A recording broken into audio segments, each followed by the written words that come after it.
Hello बाबू। तो हम लोग आज ग्रुप 17 को समाप्त करने के बाद ग्रुप 18 अक्रिय गैस के बारे में पढ़ेंगे। नाम तो अक्रिय गैस है, बट कुछ ऐसे हैं इनमें, इन अक्रिय गैसों में जो रिएक्शन भी करेंगे, और अक्रिय गैस जो इन्हें कह दिया गया है ये उस तथ्य को भी गलत साबित करेंगे। वो बोलेंगे कि भाई हम कुछ अपवाद लेकर के हैं, हम कुछ उत्कृष्ट हैं, इसलिए हमको उत्कृष्ट गैस भी कहा गया है। सारे तथ्यों को जानेंगे कि उत्कृष्ट का मतलब क्या होता है, अक्रिय का मतलब क्या होता है। ध्यान से मेरी बात को सुनोगे। हम उन तथ्यों को भी जानेंगे कि अक्रिय का मतलब क्या होता है और उत्कृष्ट का मतलब क्या होता है। मतलब उत्कृष्ट क्यों बोलते हैं, अक्रिय क्यों नहीं बोलते। सारे टॉपिक को पढ़ना है। ग्रुप 18 को शुरू करते हैं, और इस उम्मीद के साथ कि आप ग्रुप 17 ठीक तरीके से पढ़े होंगे, 16 को सही से रिवीजन कर रहे होंगे, 15 का लेक्चर सही से देखे होंगे। नहीं देखे हो अभी ताज क्लासेस के प्लेलिस्ट में जाइए। वहां जाने के बाद इत्मीनान से क्लास 12 का केमिस्ट्री पी ब्लॉक एलिमेंट को क्लिक करो, और वहां जाकर देखो सीक्वेंस में लेक्चर 1/2 3 है। अगर 1 से लेकर चलते आ रहे हो, लेक्चर को सीक्वेंस में देखोगे तो समझ में ज्यादा आएगा। और फिर अब 90 दिन शेष बचे हैं एग्जाम के लिए, तो इस बात का भी आपको ख्याल रखना है। ग्रुप 18 एलिमेंट, हम एक सबसे पहले क्या करते हैं, एक चार्ट बनाते हैं। अब ये खाने वाला चार्ट नहीं होगा बाबू, ये एक लाइन है जहां पर हम आवर्त को रखेंगे। ठीक है, ये एक लाइन होगा जहां हम किसको रखने वाले हैं, आवर्त को। दूसरा वाला होगा जहां पर हम तत्व का नाम लिखेंगे, तत्व का नाम लिखेंगे। तत्व के नाम के बाद हम बेसिकली उनका संकेत लिखना पसंद करेंगे। संकेत के बाद उन तत्वों की परमाणु संख्या को लिखना उचित रहेगा।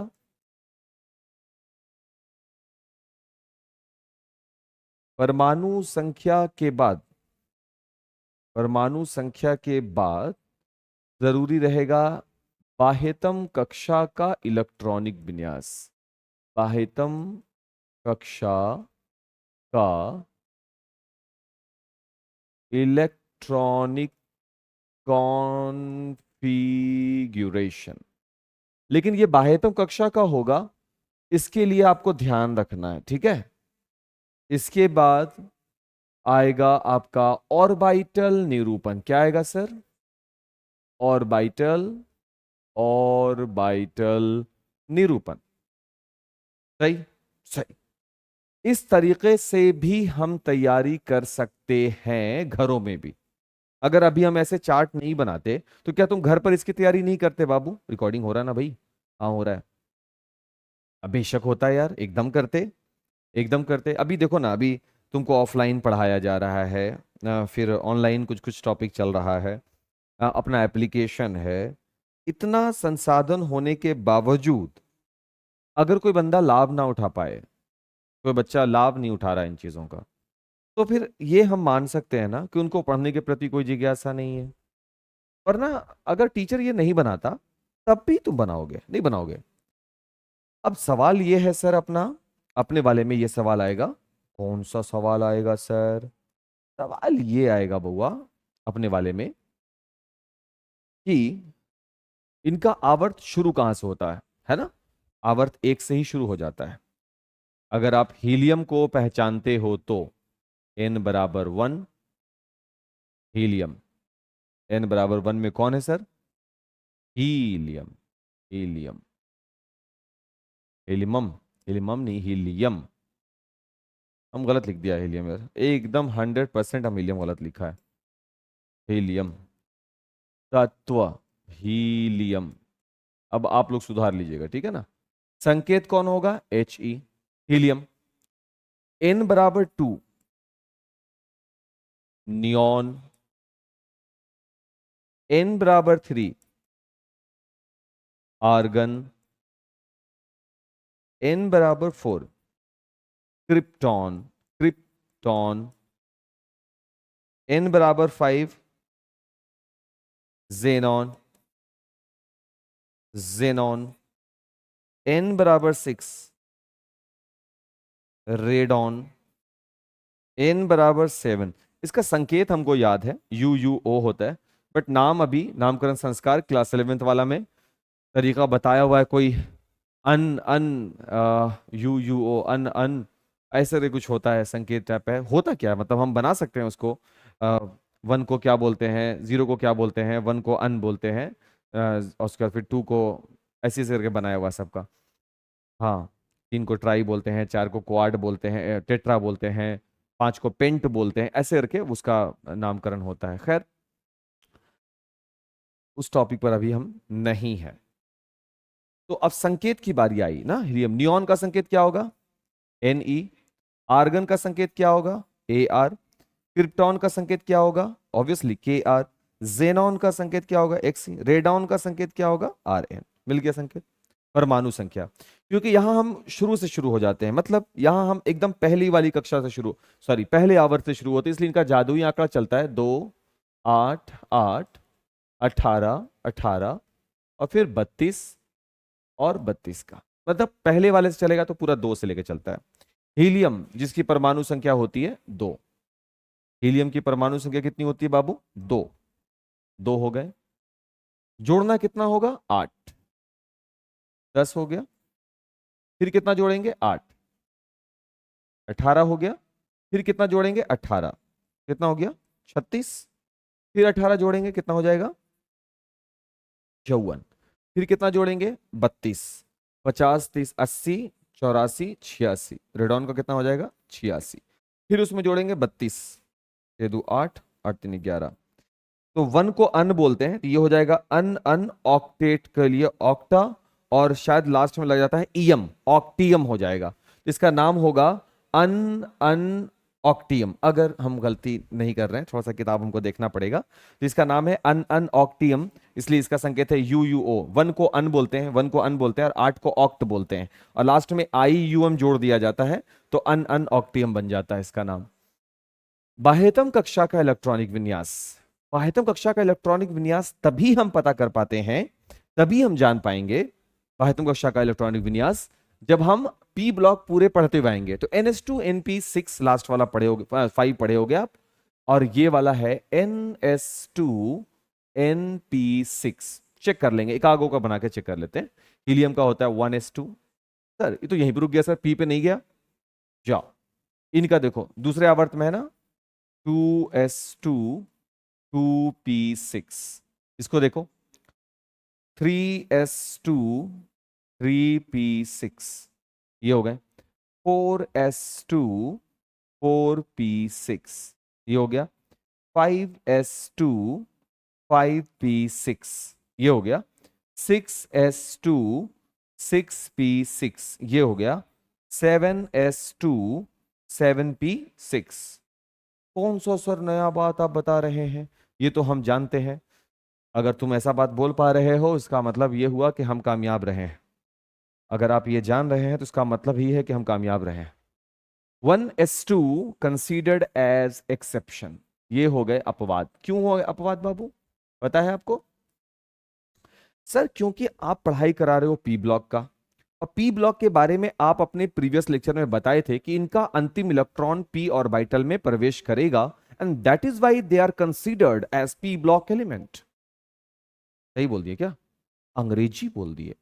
इसीलिए तो हम इन्हें पी ब्लॉक एलिमेंट कहते हैं, क्योंकि इनका बाह्यतम कक्षा का जो इलेक्ट्रॉनिक विन्यास है, उसका जो अंतिम इलेक्ट्रॉन है वो पी ऑर्बिटल में प्रवेश कर जाता है। बट सर यहां ऐसा नहीं हुआ, ऐसा इसलिए क्योंकि हीलियम का अंतिम इलेक्ट्रॉन तो एस में है, लेकिन आवर्त सारणी तत्वों के व्यवहार को ध्यान में रखते हुए बनाया गया। आवर्त सारणी तत्वों के नेचर को प्रदर्शित करता है, और तत्वों के नेचर का, गुणों का अध्ययन करने के लिए आवर्त सारणी बना। तो हीलियम का जो नेचर है, हीलियम का जो व्यवहार है, वो इनसे मिलता जुलता है, अक्रियों से, इनसे मिल रहा था। इसीलिए उनने, मतलब मोजले साहब ने हीलियम को कहां रख दिया, आ रही है बात समझ में? इसीलिए उन्होंने हीलियम को किसमें रख दिया है, 18वें नंबर वर्ग में, 18वां नंबर वर्ग में अक्रिय गैसों की श्रेणियों में। बोलो सर समझ में आया, कमेंट करो कि यस सर, बात पकड़ में आ रही होगी और आना भी चाहिए। इसके बाद बात शुरू होती है ऑर्बिटल निरूपण की। किसकी शुरू होती है बात? ऑर्बिटल निरूपण की। चलो ऑर्बिटल निरूपण। 2s2 2p6, ये हो गया 2s2 का डब्बा, ये हो गया 2p6 का डब्बा। 2s2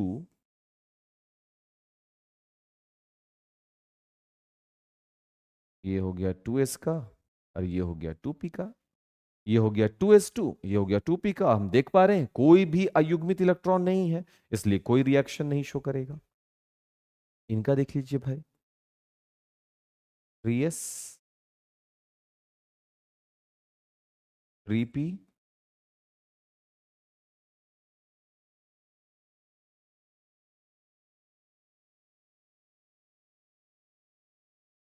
एक मिनट अब।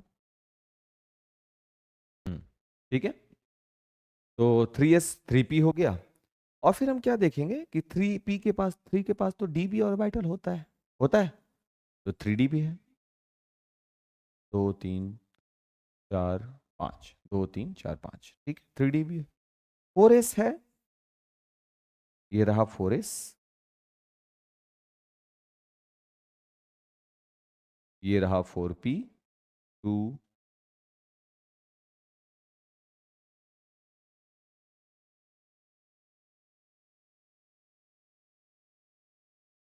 4d, 2 3 4 5, डी में 5 डब्बे होते हैं 10 इलेक्ट्रॉनों के लिए, ठीक है। फिर 5 का आता है तो यहां पे हो जाते हैं भाई 5s 5p। हुंड के नियम से भरते हैं तो पहले तो एक एक रहेंगे सभी घरों में, फिर उनका जोड़ा लगता है। और ये रहा आपका 5d, 2 3 4 5। 6 के साथ भी सेम सिनेरियो बाबू, ये हो गया 6s,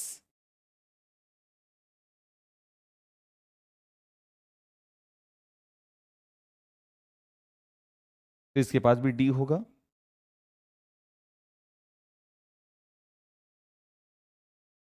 और अरे अरे अरे, कहाँ चले, कहाँ जा रहे, कहाँ जा रहे सर? चिल्लाते भी नहीं हो, मना भी नहीं करते हो यार तुम लोग। मेन बात क्या हुआ है ना, मौसम खराब हो रहा है, हमको ये सब पैनल वैनल सब ऑफ करना, आजकल बिजली बिजली का इतना हो रहा है कि हम इंटरनेट और डिजिटल चीज़ों से एकदम थोड़ा शट डाउन लेना चाहते हैं।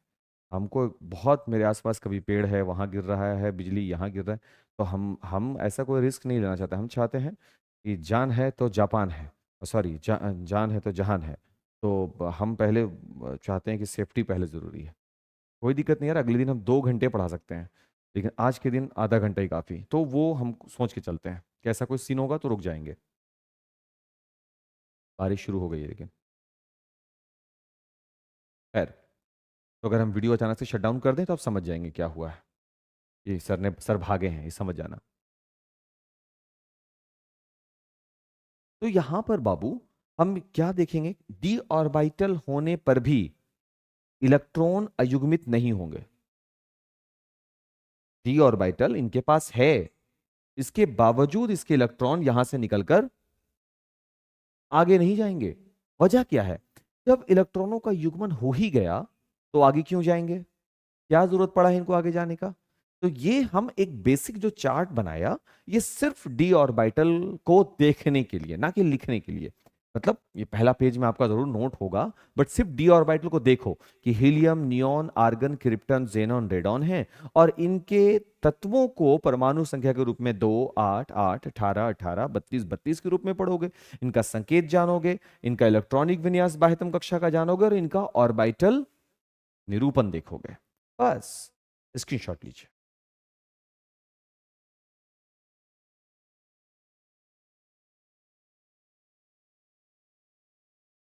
चलो बाबू, तो लेक्चर को आगे बढ़ाते हैं।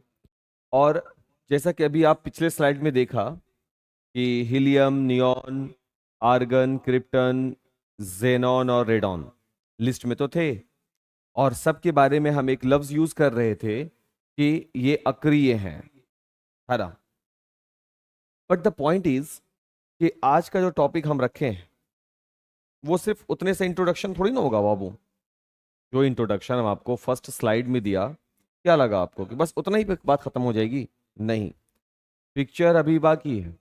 बात दरअसल ये है कि इनके पूरे लिस्ट में, एक मिनट बाबू, बस हमको स्पीकर का आवाज धीमा करना है सॉरी। तो जेनॉन का जो अद्वितीय व्यवहार है, इस अद्वितीय व्यवहार को हम करना चाह रहे हैं ऑब्जर्व। क्या करना चाह रहे हैं बाबू? ऑब्जर्व करना चाह रहे हैं। तो इसके लिए यह जरूरी है कि हम ये फाइंड आउट करें कि जेनॉन का ऑक्सीडेशन स्टेट कैसा है। कौन सा स्टेट बाबू? ऑक्सीडेशन स्टेट, ऑक्सीकरण अवस्था। देखो, एक संख्या नहीं बोला गया बाबू, ऑक्सीकरण अवस्था शब्द हम इस्तेमाल करेंगे यहां पर, क्योंकि एक नहीं है, अलग अलग है। और जिस वजह से जेनॉन जो है, अभी हम अक्रिय गैस को क्या जानते हैं? ये किसी से रिएक्शन नहीं करते, यही जानते हैं ना। बट अभी हम जानेंगे कि जेनॉन जो है वो जेनॉन डाइफ्लोराइड, F4 टेट्रा और F6 हेक्सा फ्लोराइड बनाते हैं। यानी ये क्या हो गया बाबू? जेनॉन डाइफ्लोराइड ये वाला, जेनॉन टेट्राफ्लोराइड और जेनॉन हेक्सा फ्लोराइड बनाते हैं। तो कहीं ना कहीं बाबू ये उस कथन को गलत साबित कर रहा है जो कथन हम अब तक पढ़े हैं। कौन सा कथन पढ़े थे बाबू, अगर आपको ध्यान हो?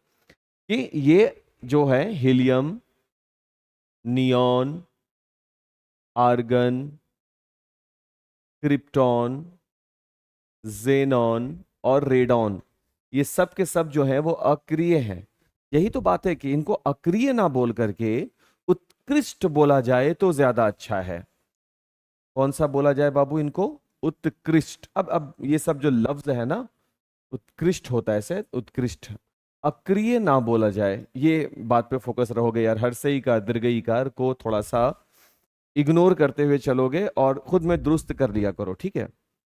हम क्या कह रहे हैं? Helium, neon, argon, krypton, xenon, radon में इन्हें, इन्हें का मतलब हो गया अपना ये सब जो है। हम बड़ा कंफ्यूज हो जाते हैं जब ऐसा कुछ होता है। उत्कृष्ट ऐसा होता होगा शायद। हम बहुत कंफ्यूज हो जाते हैं। एक बार में, अगर एक बार में लिखा गया तो लिखा गया, और अगर एक बार में नहीं लिखाया तो फिर हो जाता है क्या कि कौन सा वाला सही है, वो वाला सही है कि वो वाला सही है। और फिर जानते हो दिमाग में ना इतना ज्यादा आने लगेगा अभी। अच्छा, बोल सकते हैं, इतना टाइम नहीं जाएगा कि हम ना अब इसमें हर सही कार भी दे रहे थे। अब हमको नहीं मालूम, बट हमको लगा कि इसमें वो भी होगा। तो helium, neon, argon, krypton, xenon, radon अक्रिय और उत्कृष्ट। तो हम क्योंकि अब हम लोग पढ़े लिखे लोग हैं, हम इस बात पे फोकस रहेंगे कि इन्हें अक्रिय बोलने से ज्यादा अच्छा रहेगा उत्कृष्ट। उत्कृष्ट का मतलब क्या होता है कि कुछ कंडीशन पर ये देखो अलग कलर आ रहा है, वाह, ये तो कलर मेट हो गया। कुछ कंडीशन पर ये अभिक्रिया दर्शाते हैं।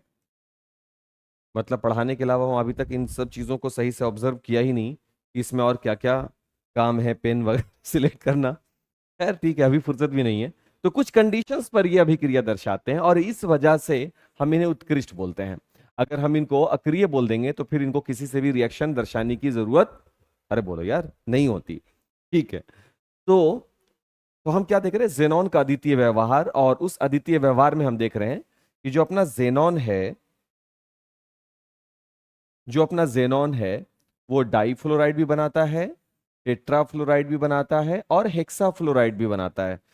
डाइफ्लोराइड भी बन रहा है, टेट्रा भी बन रहा है और हेक्सा भी बन रहा है। इसका मतलब यह हुआ कि हमको ऑब्जर्व करना पड़ेगा उसकी ऑक्सीकरण संख्या को। अब हम पिछले स्लाइड में फिर से नहीं जाने वाले, हम यहां पे आपको बता देते हैं। तो परमाणु संख्या जेनॉन की कितनी होती है?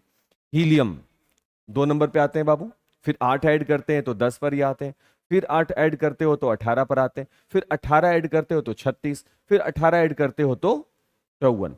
तो जेनॉन जो है, जेनॉन जो है उसकी परमाणु संख्या कितनी हो जाती है? 54। बहुत अच्छी बात है।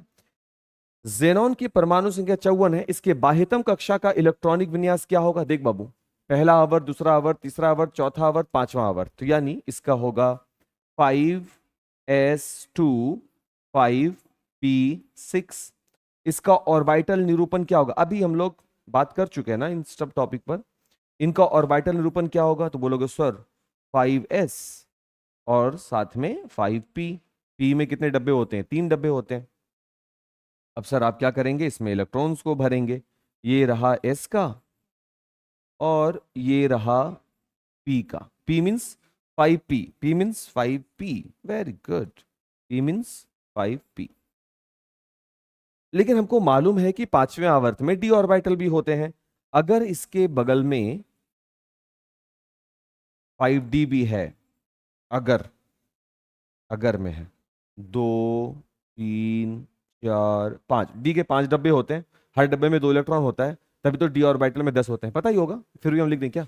एस में कितने होते हैं? 2 होते हैं। पी में कितने होते हैं? 6। डी में कितने होते हैं? 10। और एफ में 14।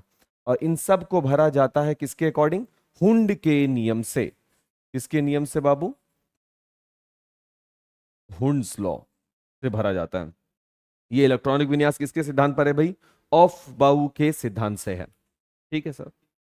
जब हम इसको प्रथम उत्तेजित अवस्था में, अभी देखो, अभी ये नॉर्मल स्टेट है, इसको हम लोग बोलते हैं नॉर्मल स्टेट।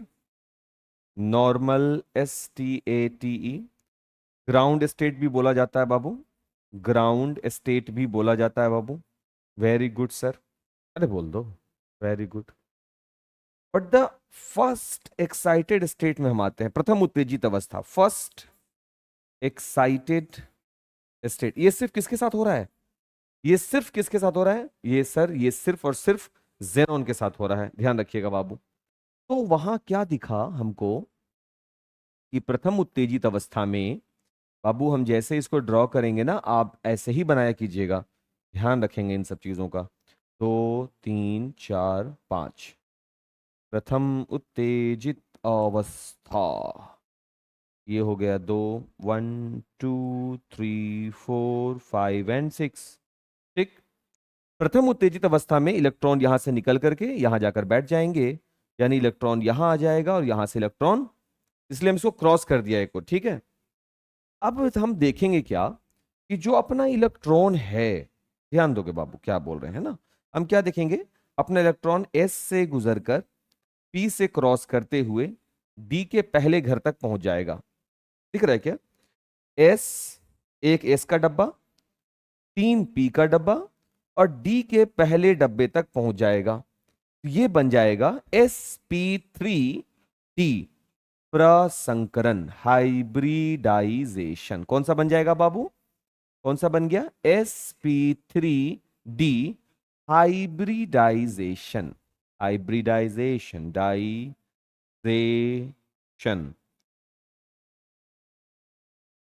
11th अगर हमसे पढ़े हो, हम उसमें एक वीडियो लेक्चर आपको दिया होगा। फिर भी अगर आपको याद ना हो तो YouTube पे प्लेलिस्ट सर्च करने आता है, आज क्लासेस में जाइए YouTube में, और वहां पर प्लेलिस्ट में हाइब्रिडाइजेशन टॉपिक को सर्च कर लीजिए। प्लेलिस्ट में जाइएगा ना, आपको हाइब्रिडाइजेशन का एक टॉपिक मिल जाएगा, 2 या 3 लेक्चर उसमें होंगे, और उसमें हम इन प्रसंकरणों को sp3, sp3d, sp3d2, ये सब हम समझाए हैं। तो हम क्या देखेंगे कि जेनॉन अपनी प्रथम उत्तेजित अवस्था में कौन सा हाइब्रिडाइजेशन शो कर रहा है? sp3d। बोलो, बहुत अच्छी बात है सर। अब आया उड़ते हुए एक फ्लोरीन। जब इसके पास 2 अयुग्मित इलेक्ट्रॉन होंगे, वो दोनों फ्लोरीन इसके साथ जुड़ेगा और तब बनेगा XeF2। XeF2, अंडरस्टूड है ये बात? अंडरस्टूड है सर, है ना? XeF2, जेनॉन, ये रहा अपना जेनॉन, और ये जेनॉन जो है, फ्लोरीन, 2 फ्लोरीन आएंगे ना बाबू, एक फ्लोरीन यहां आ गया, एक फ्लोरीन यहां आ गया, सही। पी ऑर्बिटल में कितने इलेक्ट्रॉन शेष रह गए? 2 2 4, और एस में 2 रह गए, तो 2 2 4 2 6 शेष रह गए। तो 2 2 4 2 6 जो शेष रह गए, उनको हम यहां पर हम शो कर रहे हैं कि इनका शेप कैसा होगा। किनका? अरे किनका? नहीं, इससे नहीं बनेगा, इससे नहीं बनेगा, हम इसको लाइन से बना देते हैं।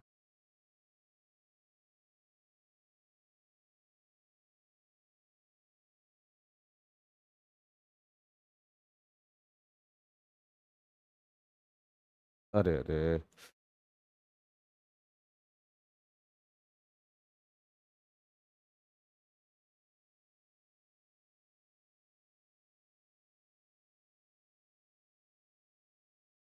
क्योंकि 6 इलेक्ट्रॉन इसके पास शेष रह गए हैं। अगर आप आ, ये वाला बात समझ में आए आपको, तो मेरे ख्याल से आप देखेंगे कि 6 इलेक्ट्रॉन इनके पास रह गए।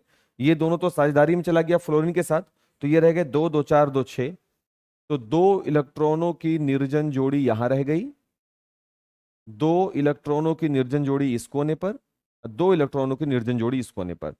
और ये जो फ्लोरीन है ना, वो इस शेप में, इस टाइप का जो जेनॉन बना हुआ है, एक कोना, एक कोना और एक कोना, तल तल के रूप में लीन ऐसे। और एक फ्लोरीन इस तरफ से, एक फ्लोरीन इस तरफ से, जो ये शेप में आपको दिख रहा है। इसमें दो चीजें आपको जाननी है बाबू। एक होता है इलेक्ट्रॉन ज्योमेट्री, इलेक्ट्रॉन ज्योमेट्री, और एक होता है बाबू, आपको जानना होता है जो होता है नॉर्मल सा, नॉर्मल रचना, जिसको हम लोग बोलते हैं मॉलिक्यूल टाइप पर ज्योमेट्री जानना। तो इलेक्ट्रॉन ज्योमेट्री में हम लोग इसको द्विपिरामिडल, द्विपिरामिडल कहते हैं। क्या कहते हैं भाई? पिरामिडल कहते हैं। अब क्या है, कैसे इसको करेंगे, हम आएंगे इस टॉपिक पर। हम बस ये बताना चाह रहे थे कि sp3d है ना, जेनॉन जो है वो ऐसी रचना भी दर्शाएगा। और एग्जाम में अगर आप क्वेश्चन बैंक अपना देखोगे, तो आपको ये प्रश्न भी पूछा है, XeF2 की संरचना बताओ, XeF4 की संरचना बताओ, XeF6 की संरचना बताओ। हम उस टॉपिक पर आएंगे। अभी आपको वो नोट नहीं करना है, अभी ये नोट नहीं करना है। अभी अभी आप सिर्फ हाइब्रिडाइजेशन देखोगे, ठीक है। सेकंड एक्साइटेड स्टेट हम लेकर के आते हैं पहले, फिर हम बात आगे बढ़ाएंगे, ठीक है ना। ध्यान रखना, अभी हम उधर नहीं जा रहे, इसको मत नोट कर लोगे, हम बस बताना चाह रहे थे। फिर ये हो गया सेकंड एक्साइटेड स्टेट, यानी द्वितीय उत्तेजित अवस्था।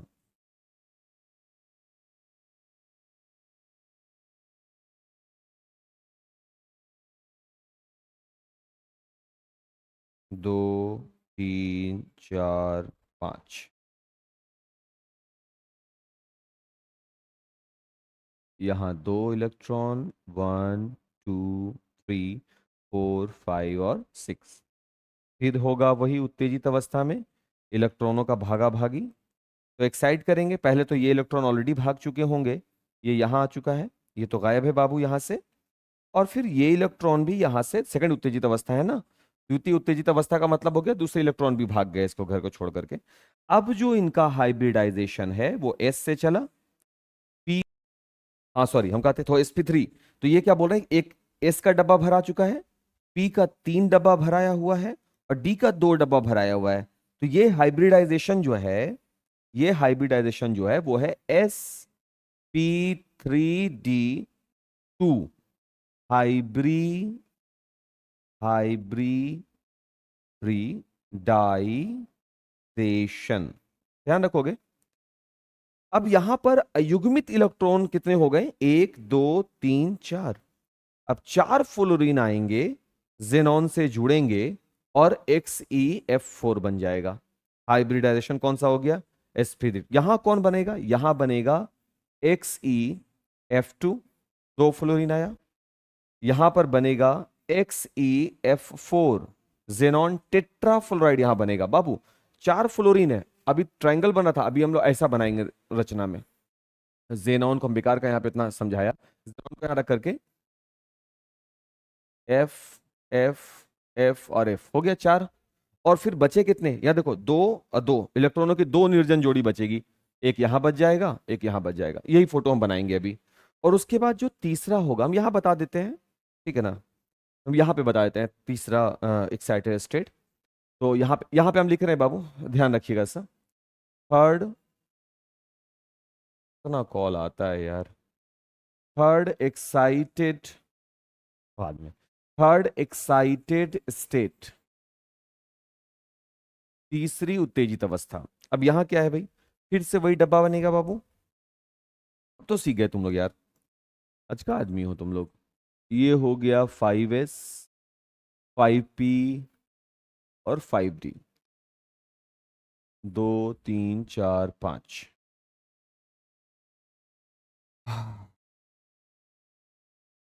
एस पी हो गया। उत्तेजित अवस्था में इलेक्ट्रॉन को निकाल करके बस फेंक देना उधर। ये यहां से निकलेंगे, एक यहां आ गए, ये तो फर्स्ट एक्साइटेड स्टेट। ये यहां से निकले, यहां आ गए सेकंड एक्साइटेड स्टेट। ये यहां से हटे, यहां आ गए थर्ड एक्साइटेड स्टेट। फिर कैसा दिखा आपको, हाइब्रिडाइजेशन कैसा दिखा, तो हम जवाब देंगे, दिखा ना। ये देखिए एस पी का 3 घर में और साथ में डी का भी 3 घर में, sp3d3 यहां तक है। देखो ये यहां से यहां तक, इसलिए हम यहां तक दिया। ये एक 2 घर बढ़ गया, एक घर एक्स्ट्रा हो गया तो इसलिए आगे गया, ये 3 घर में आ गया। यहां पर हमको दिखेगा sp3d3 हाइब्रिडाइजेशन। हाइब्रिडाइजेशन चेक करते हैं। अयुग्मित इलेक्ट्रॉन कितने हुए, कितने हुए, 3 3 6, 6 फ्लोरीन आया जेनॉन के पास, और जेनॉन उसके साथ रिलेशन बना लेगा और ये कहलाएगा XeF6। अब 6 कैसे होंगे, तो 1 2 3 4 होंगे, एक ऊपर चला जाएगा पांचवा, एक नीचे आ जाएगा 6। इसके पास केवल इलेक्ट्रॉनों की 2 निर्जन जोड़ी रह जाएगी। निर्जन जोड़ी, पेयर, लोन पेयर बोला जाता है। निर्जन जोड़ी जो वर्ड हम कई बार इस्तेमाल करेंगे, निर्जन जोड़ी जो वर्ड हम इस्तेमाल करेंगे, उस निर्जन जोड़ी को आप अगर किताबों में रेफरेंस लोगे तो वो लोन पेयर होंगे, युग्मित इलेक्ट्रॉन होंगे। हम आपको लुईस क्षारक के बारे में पढ़ाए थे, जो इलेक्ट्रॉनों का डायरेक्टली अम्ल, लुईस क्षारक या लुईस अम्ल पढ़ाए होंगे, जहां इलेक्ट्रॉनों का डायरेक्टली त्याग और ग्रहण 2 इलेक्ट्रॉनों का एक साथ दिखता है, पेयर में दिखता है, जोड़े में दिखता है, युग्म में दिखता है। तो जो पॉइंट रहा अभी इस लेक्चर 1 में, वो सबसे इंपॉर्टेंट पॉइंट है कि जेनॉन का अद्वितीय व्यवहार। और बाबू सिर्फ एग्जाम पॉइंट ऑफ व्यू से नहीं, उस दृष्टिकोण से भी ये पढ़ना चाहिए कि जिसको आप अब तक अक्रिय बोल रहे थे, उससे कहीं बेहतर उसे उत्कृष्ट बोलना, कि at some point, at some condition, किसी खास बिंदु पर, किसी खास परिस्थिति में वो भी अभिक्रिया करके यौगिक बनाते हैं। सही।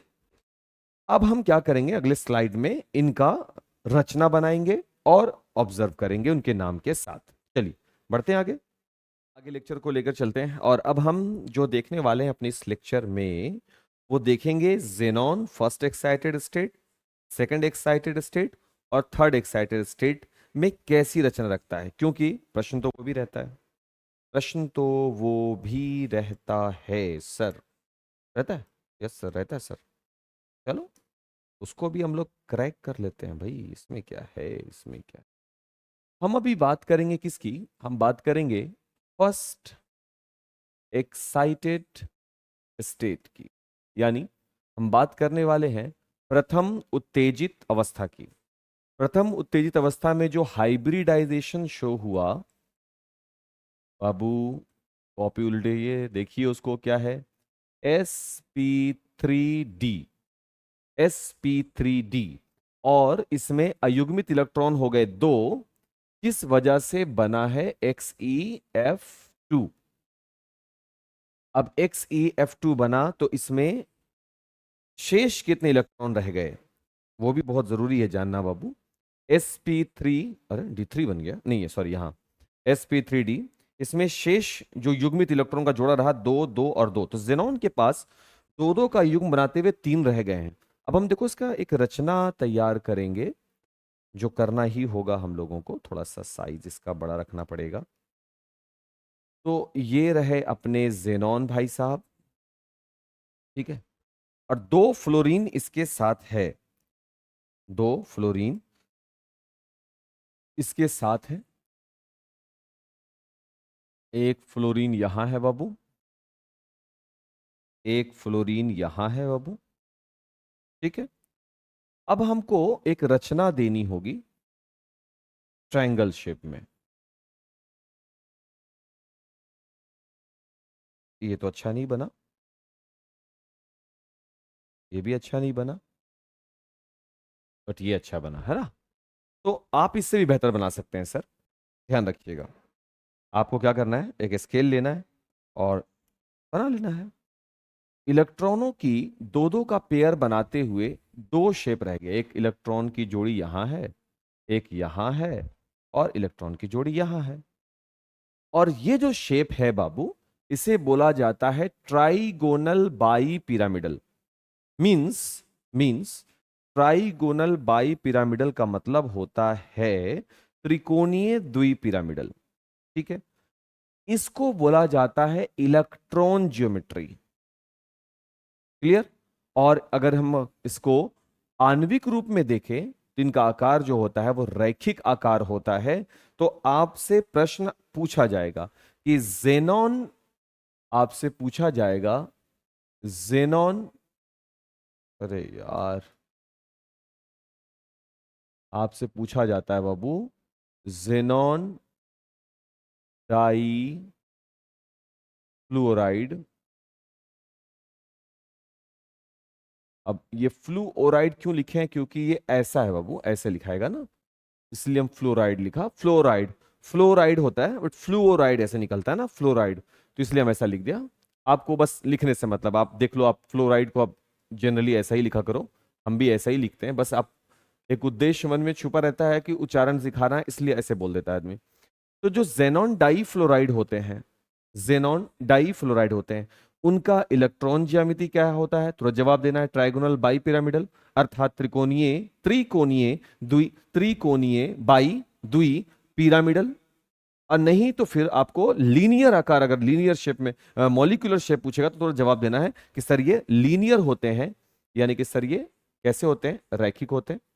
अगर आपसे प्रश्न में पूछेगा कि जेनॉन डाइफ्लोराइड का हाइब्रिडाइजेशन बताओ, प्रश्न में पूछा कि जेनॉन डाइफ्लोराइड का हाइब्रिडाइजेशन बताओ, तुरंत बताएंगे sp3d होता है। इसमें अयुग्मित इलेक्ट्रॉनों की संख्या कितनी होती है, सर इसमें अयुग्मित इलेक्ट्रॉन की संख्या 2 होती है, तभी तो 2 फ्लोरीन आकर के इसको पकड़ता है। सही है। और इसकी रचना अगर पूछेगा तो ये हो गया XeF2 की रचना। हमेशा बाबू फोटो बनाने के बाद नीचे जरूर लिखा करो XeF2 की रचना हो गई। हमेशा XeF2 नहीं लिखना है, जिसका बना रहे होंगे उसका लिखना होगा। ठीक है सर, कोई ज्यादा डिफिकल्ट नहीं लगा होगा। ये बात हम अभी लेक्चर के दौरान भी बताया था। सेकंड उत्तेजित अवस्था, अभी हम आ गए किसमें, अभी हम आ गए सेकंड एक्साइटेड स्टेट। अब अगर वीडियो आपको अच्छा लग रहा है तो इसको ज्यादा से ज्यादा शेयर करें और कमेंट खूब करें। अगर आपको हर एक टॉपिक क्लियर हो रहा है, एक एक टॉपिक का नाम लेकर के क्लियर क्या करें कि सर आपने जो जेनॉन टेट्राफ्लोराइड के बारे में बताया। सेकंड, एक मिनट बाबू, पहले हमको लिखें, तो इसलिए कि हम ज्यादा बकबक करेंगे, थोड़ा ऐड भी करना जरूरी होता है, लेकिन अगर हम ऐड करने के चक्कर में हम पढ़ा नहीं पाएंगे, तुमको पहले पढ़ा लें दो यार इत्मीनान से। सेकंड एक्साइटेड स्टेट, द्वितीय उत्तेजित अवस्था, यहां पर sp3d2 होता है। हाइब्रिडाइजेशन पता है,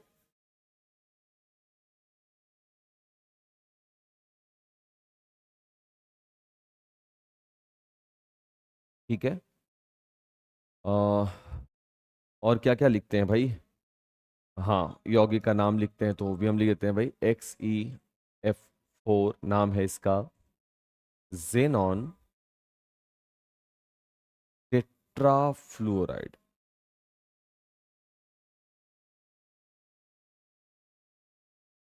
जेनॉन, ऐसे लिख देते हैं फ्लोराइड, ठीक रहेगा, एक बार तो समझा ही दिया गया। तो जेनॉन टेट्राफ्लोराइड, इसकी रचना के बारे में अगर देखा जाए बाबू तो ये ऑक्टाहेड्रल होते हैं। ऑक्टाहेड्रल को किस नाम से पुकारा गया है, जवाब दो। तो बोलोगे सर ये तो अष्टफलकीय होते हैं, बहुत अच्छी बात है। मॉलिक्यूलर शेप जो इनका होता है वो वर्ग समतलीय होता है, स्क्वायर प्लेनर, प्लानर नहीं बोलेगा, प्लेन से बना है, स्क्वायर प्लेन से बना है, वर्ग प्लेन है, समतल है, समतल को प्लेन बोलते हैं, तो वर्ग समतलीय होता है। अब ध्यान ये दो कि sp3d2 में अयुग्मित इलेक्ट्रॉन कितने हो गए, चार, चार।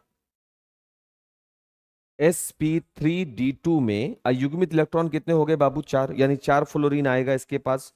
और दो दो का युग्म कितने बनेंगे, दो गो, ठीक है।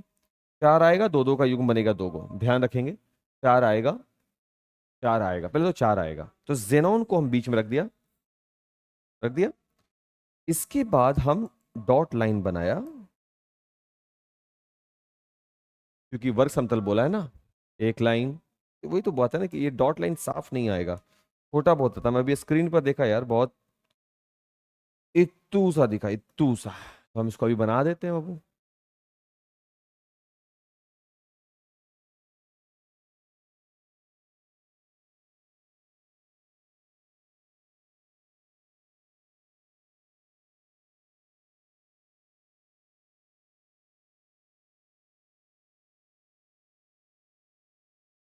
हो गया। अब इसके हर एक कोने पर, हर एक कोने पर एक फ्लोरीन है, हर एक कोने पर एक फ्लोरीन है।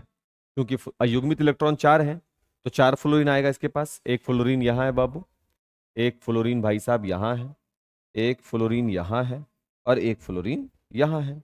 अब इनको इससे जोड़ देना है, मेन लाइन से जोड़ेंगे। ये जुड़ा, ये भाई साहब जुड़ गए,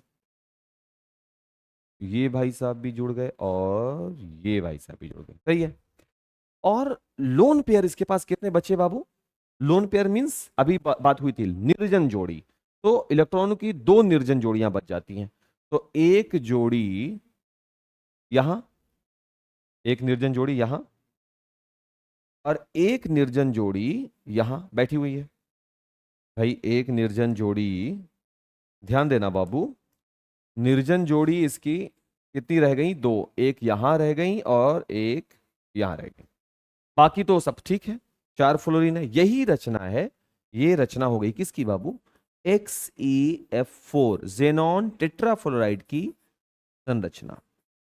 संरचना, इसकी संरचना जेनॉन टेट्राफ्लोराइड की संरचना, और इसकी संरचना ऑक्टाहेड्रल अर्थात अष्टफलकीय होती है।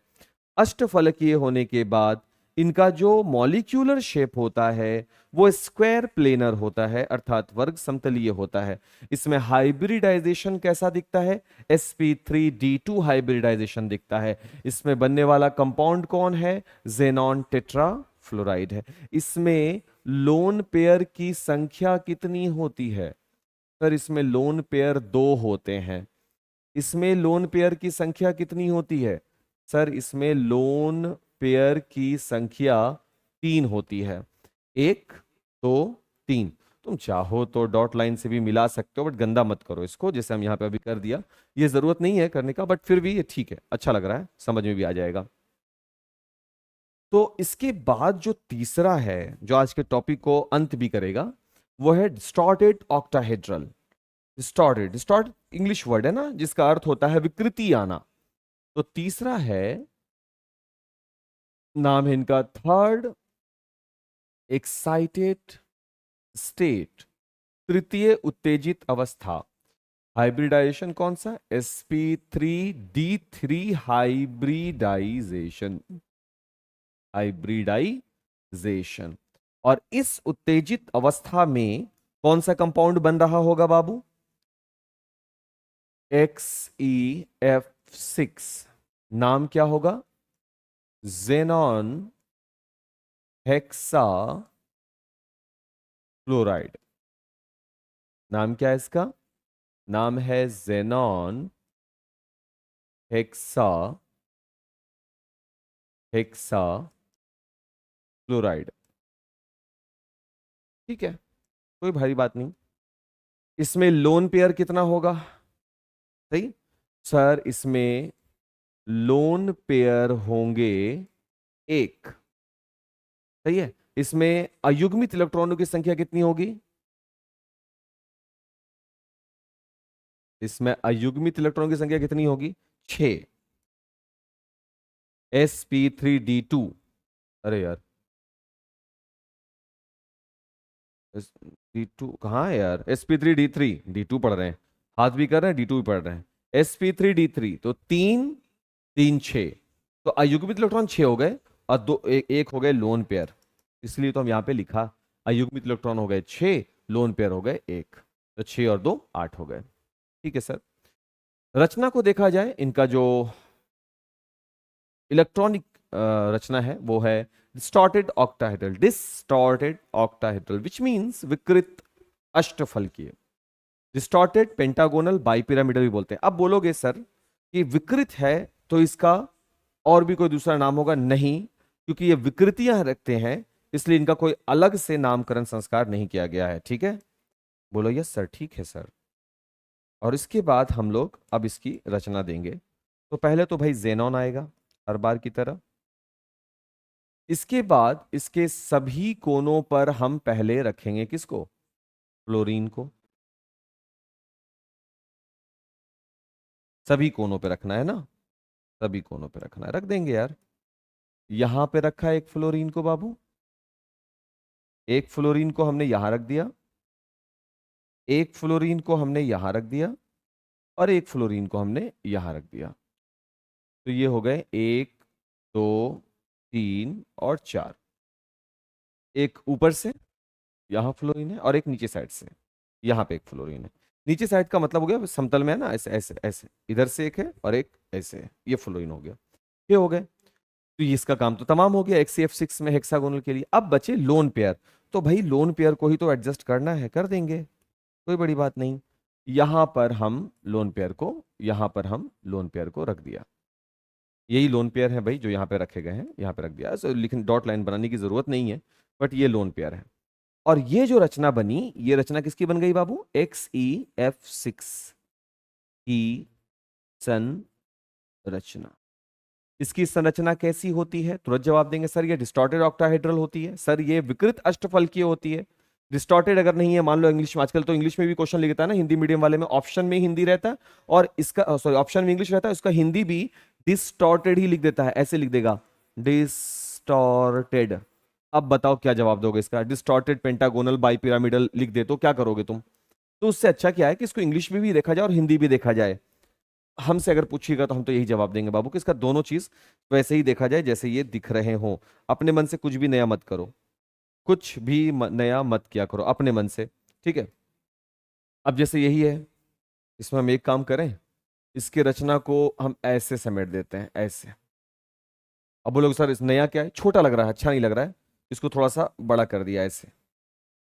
येलो वाला अच्छा नहीं लग रहा था, इसलिए हमने इसको थोड़ा सा क्या कर दिया, बड़ा कर दिया, ठीक है।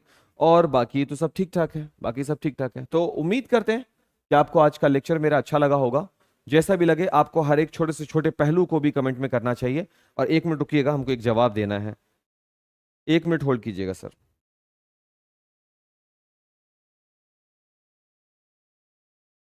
एक प्रश्न आया था सर, ये लेमिनेरिया वर्ग क्या है? बाबू लेमिनेरिया एक्चुअल में ना, हम भले लेक्चर के दौरान आपको पढ़ाए हो कि वर्ग के रूप में, लेमिनेरिया वर्ग है, हम उस नजरिए से लिए थे कि ये शैवालों का एक समूह है।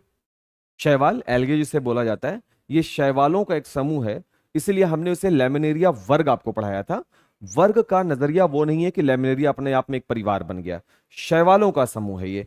और वो शैवाल जो है, जिससे आपको ग्रुप 17 वाले में पढ़ाए थे, नमक, नमक जो बनाने की प्रक्रिया थी ना, कि समुद्र के घास से, तो वो जो घास है वो लेमिनेरिया यानी शैवालों का समूह है, उसी से निकालते हैं, ठीक है ना।